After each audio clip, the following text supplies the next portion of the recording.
अरे अरे अरे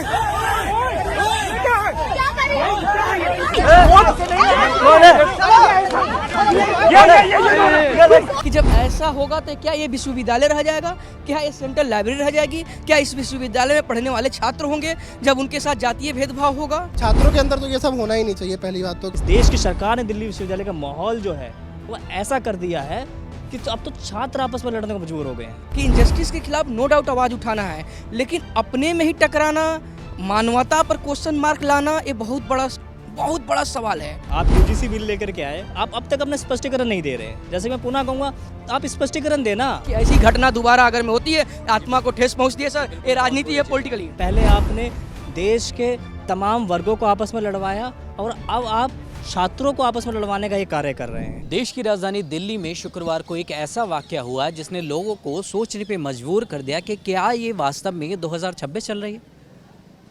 शुक्रवार को दिल्ली यूनिवर्सिटी के अंदर एक ऐसा वाकया होता है जहां पे दो पक्ष आमने सामने हो जाते हैं और जो लड़ाई थी बहुत ही ज़्यादा पेचीदा थी। एक जगह यूजीसी के रेगुलेशंस थे और एक जगह उनके जो खिलाफ थे वो लोग थे, और इसके अंदर एक सवाल पूछने पर भीड़ इतनी आग बबूला हो जाती है कि वो ना लड़की देखती है ना लड़का, बल्कि उस पर धावा बोल जाती है। भैया क्या सच्चाई है, आप यहीं पे रहते हैं, आप सबसे पहले आपका परिचय। मैं डॉक्टर विक्रम चौरसिया, यही अपने दिल्ली विश्वविद्यालय के बगिया का मैं भी एक फूल हूँ जी।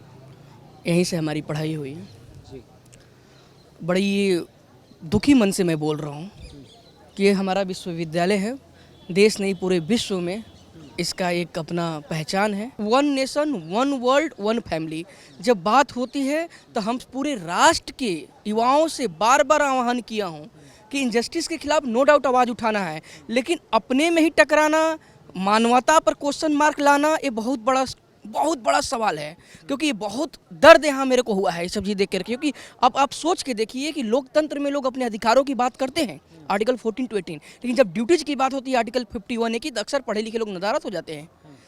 देश का सेना, हमारा राष्ट्र का सेना है, बॉर्डर पर लड़ता है, उसके बेटा किसान जो है, उसके बाप जो है किसान खेतों में लड़ते हैं, उसका बेटा यहाँ अगर पढ़ने दिल्ली विश्वविद्यालय चीज़ें आ रहा है तो वहाँ जाति धर्म का, हम यहाँ पर बैठे हैं, इतने समय से मैं दिल्ली विश्वविद्यालय में हूँ सर, एक साथ बैठते हैं, एक साथ खाते हैं, पीते हैं, पढ़ते हैं।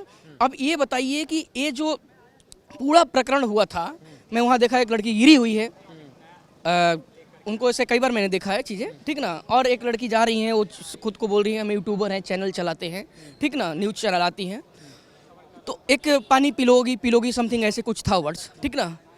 सो आप ये सोचने वाली बात है कि जब इस तरीके से हम बटेंगे, कहते हैं बटोगे तो कटोगे, अभी नारा चल रही थी बड़ा तेज में, तो हम इस राष्ट्र को, मानवता को, संविधान को बचाने के लिए क्यों नहीं लड़े, अपने में ही क्यों लड़ रहे हैं। सबसे बड़ी बात ये है कि जब ऐसा होगा तो क्या ये विश्वविद्यालय रह जाएगा, क्या ये सेंट्रल लाइब्रेरी रह जाएगी, क्या इस विश्वविद्यालय में पढ़ने वाले छात्र होंगे जब उनके साथ जातीय भेदभाव होगा कि तुम ऊँच हो नीच हो। ये चीज़ें देखा, EWS आया था, मैंने खूब सपोर्ट किया, मैंने लिखा न्यूज़ में, क्योंकि मैं अपने स्कूल टाइम से स्लम्स के बच्चों को पढ़ा रहा हूँ। जब से दिल्ली आया हूँ 2015 से, तब से मैं आपको बता दूँ, मैं बैंक का जॉब छोड़कर आए थे दिल्ली UPSC की तैयारी करने के लिए।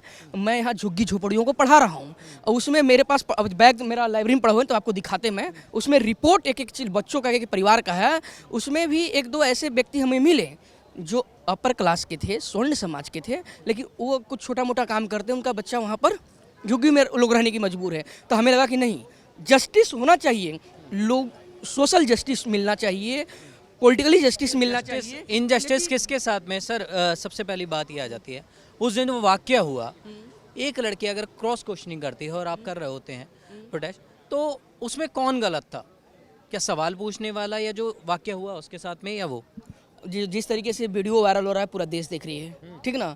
आप लोग लोकतंत्र के चौथा स्तंभ है, उस मीडिया का बहुत बड़ा योगदान है, धन्यवाद करता हूँ कि लोकतंत्र की चौथा स्तंभ हमेशा रहती है।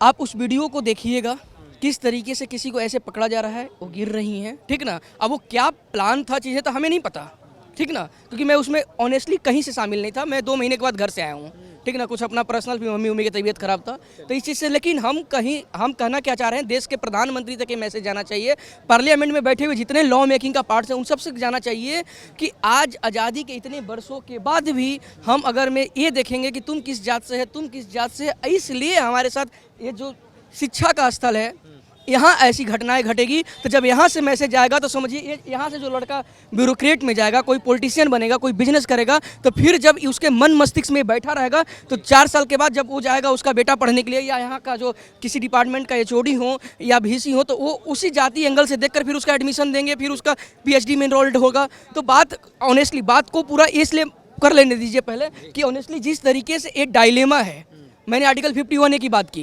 ड्यूटीज की, तो हमारा ड्यूटीज क्या होना चाहिए इस राष्ट्र को मजबूत बनाने के लिए, विश्व गुरु बनाने के लिए। विश्व गुरु की बात चल रही है तो मैं पूरे राष्ट्र के युवाओं से आह्वान करता हूँ कि इस राष्ट्र को मजबूत करने के लिए यूनाइट होने की ज़रूरत है, ना कि कोई विंग होता है राजनीतिक दल का, कोई AVP, कोई NSY, कोई क्या क्या होता है, कोई अलग अलग विंग होता है, कोई किसी पार्टी का, कोई किसी नहीं। तुम युवा हो, तुम छात्र हो, इस राष्ट्र के निर्माण करता हो, इस देश का रीढ़ हो, तुम खुद अपने आप में एक विंग हो। तुम्हारे साथ कहीं गलत होगा। ये डॉक्टर विक्रम चौरसिया लड़ा है, वारन की घटना अकेले लड़ा था, चाहे मुखर्जी नगर भंडारी बिल्डिंग में, चाहे कहीं भी दिल्ली यूनिवर्सिटी में भी किसी छात्रों के साथ अन्याय होता, वहाँ मैं लड़ता हूँ। हम एक छात्र चाहते हैं इस देश को इतना सुंदर खूबसूरत बनाना कि यहाँ जातिवाद भेदभाव नहीं होना चाहिए। ऐसी घटना दोबारा अगर में होती है, आत्मा को ठेस पहुँचती है। सर, ये राजनीति है, पॉलिटिकली। जी भैया, क्या नाम है आपका? मेरा नाम कमल तिवारी है। कमल जी, क्या कहेंगे उस दिन जो वाकया हुआ है, अगर शुक्रवार की बात कर ले हम, तो जो चीज़ें हुई, क्या मैसेज जाता है अगर लोगों की बात करें? और जो ये वाकया हो रहा है, ब्राह्मणवाद जिंदाबाद, ब्राह्मणवाद से आज़ादी, क्या कहेंगे? देखिए, मेरा नाम कमल तिवारी और मैं यहीं आर्ट्स फैकल्टी में MA सेकेंड ईयर का स्टूडेंट हूँ। ये सब चीज़ें हो रही हैं। देखिए, एक छात्र होने के नाते दिल दुखता है ये सब देख के, किस तरह की सरकार फूट डालने का एक तरीके से काम कर रही है। मतलब जो चीज़ हमारे मन में पहले थी भी नहीं कि भाई कौन किस जाति का है, क्या है, वो इस तरह की चीज़ें लगे किया जा रहा है। उसी का परिणाम आप देख रहे हैं कि यहाँ पे कभी लड़ाई, कभी कुछ, ये सब हो रहा है। तो नहीं होना चाहिए ये सब। जी, उस दिन जो चीज़ें हुई थी, उस वाक्य पे आप क्या कहेंगे? जो सवाल पूछे गए थे किसी युवती के द्वारा, और उसके बाद में एक थाने के अंदर जो बर्बरता होती है, उसको लेकर आप क्या कहेंगे? मेरे को देखिए, वो पूरा मैंने उसको देखा, वीडियो वगैरह देखा, तो मेरे को लगता है कि दोनों पक्षों की इसमें गलती है। मतलब मेरे को एग्जैक्ट नहीं पता, लेकिन मैं वीडियो में यही देखा कि ऐसे पानी को लेकर कुछ बोला गया था।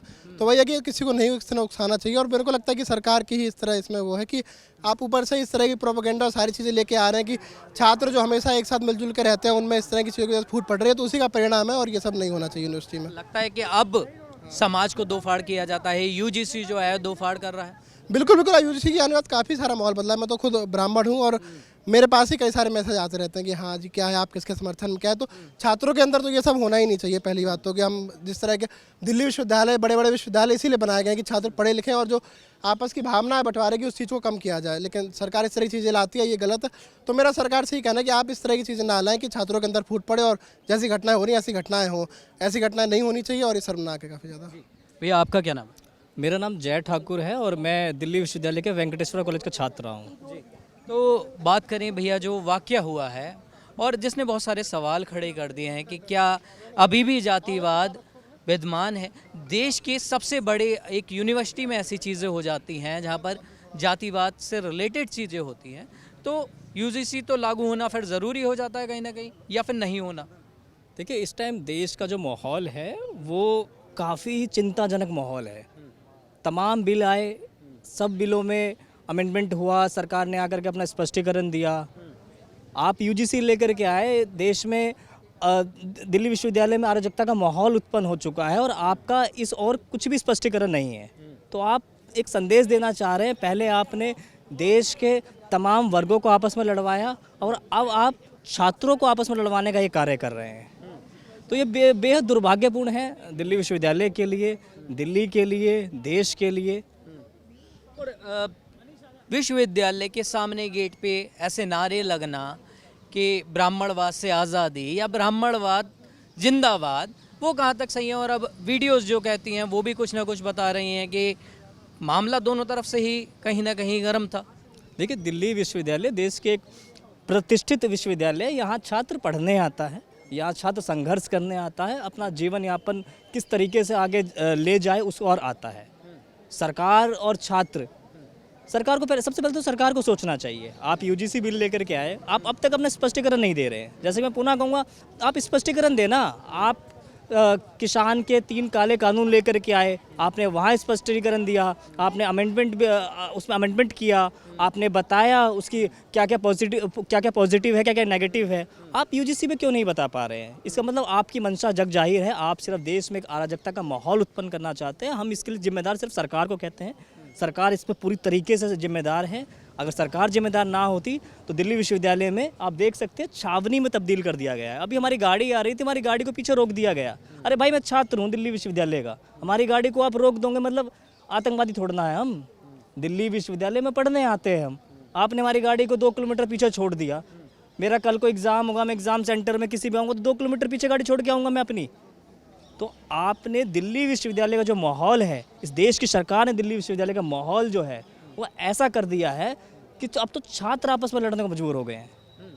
तो जिन युवाओं के हाथ में, सबसे बड़ी विडंबना यही है हमारे देश की, जिन युवाओं के हाथ में किताबें होनी चाहिए थी, उनके हाथ में आज वो नारों लगे हुए वो तख्तियाँ हैं। तो ये भी एक विडंबनीय है। बिल्कुल विडंबनीय, लेकिन इसका जिम्मेदार कौन है?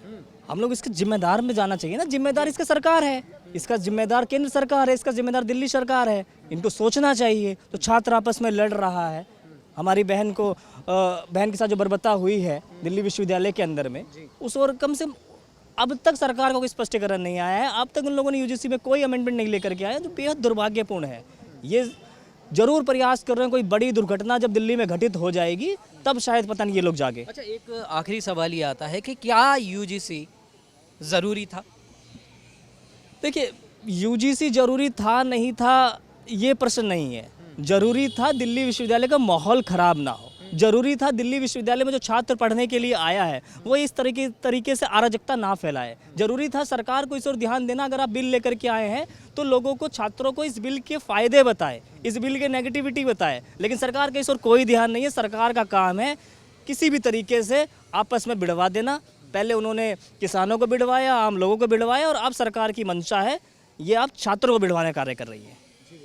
तो ये आपने देखा कि ये वो छात्र हैं जो दिल्ली यूनिवर्सिटी में पढ़ते हैं। आप अगर थोड़ा हमारे पीछे देखेंगे तो ये दिल्ली यूनिवर्सिटी का वो क्षेत्र है, ये जहाँ पर शुक्रवार के दिन वो वाक़या हुआ, जहाँ पर ये एक यूजीसी के रेगुलाइजेशन के लिए एक प्रोटेस्ट किया जा रहा था और उसके विरुद्ध एबीवीपी खड़ा हो गया और एआईएसए में, दोनों में कहीं ना कहीं मतभेद हो गए और मामले ने इतना तूल पकड़ लिया कि मामला थाने चौकी तक भी पहुंच गया। और वहाँ पर भी ये मामला नहीं थमता है, क्योंकि वहाँ पर भी उसके सामने भी नारे लगाए जाते हैं। आप बता दें कि ये जो एरिया था ये अब छावनी में तब्दील कर दिया गया है और बीएनएस की धारा 163 लगा दी गई है यहाँ पर। तो अब जो चीज़ें थीं वो यहाँ पर शायद नहीं हो। और आपको बता दें कि ये सारा मामला तभी हुआ है, इससे पहले तक यहाँ पर ऐसा कुछ भी नहीं था, ये बैरिकेडिंग वगैरह कुछ भी नहीं होती थी जो अब ये लगा दी गई हैं। ये पूरा एक शांतिपूर्ण वाला क्षेत्र था, लेकिन जो चीज़ें हुई उसके बाद में कहीं ना कहीं ये ज़रूरी बनाता है, क्योंकि जो शिक्षा का मंदिर है वो कम से कम राजनीतिक क्षेत्र में तब्दील ना हो। आपकी क्या है इस पर राय, हमें कमेंट करके ज़रूर बताएं। कैमरामैन सुमित के साथ नवदीप शर्मा की रिपोर्ट, दिल्ली। आप देख रहे हैं नेटरिक न्यूज, साहस सच कहने का।